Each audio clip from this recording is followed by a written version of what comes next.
पानी टिके पाए हाहाकार पीवा पानी पाई कलबल होती पाखापाखि गोटे गाँव हजार लोके केउठी नलकूप पोती हुई पड़ी तो आउ केउठी कूओरे पानी नाही अन्यपटे वसुधा पानीय जल योजना नामक मात्र खोला मेला भाव पड़ रही पाइप आउ ट्याप एभली दृश्य देखा मिली तिगिरिया ब्लॉकर भोगड़ा ग्राम पंचायत गोकनखाल गाँव में बारंबार प्रशासन को कहले कार्यानुष्ठान शून्य खरा ता संगकू असह्य गुलुगुली ता भितर जुझी होती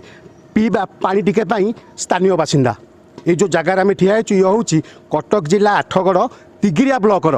गोखनखाल पंचायत जहाँ भोगड़ा पंचायत रे परिपूर्ण भाव में एटी लोक मैंने रोचंती एवं स्थानीय अंचल लोक मैंने जहाँकि कहीपर पानी पाई हाहाकार हो जाती सहित प्रथम कथा प्रतिक्रिया जाना चेष्टा करवा कहीं माँ आज यही डह डह खरारे छिड़ा होती माँ कह कौन छिड़ा कौन असुविधा रही माँ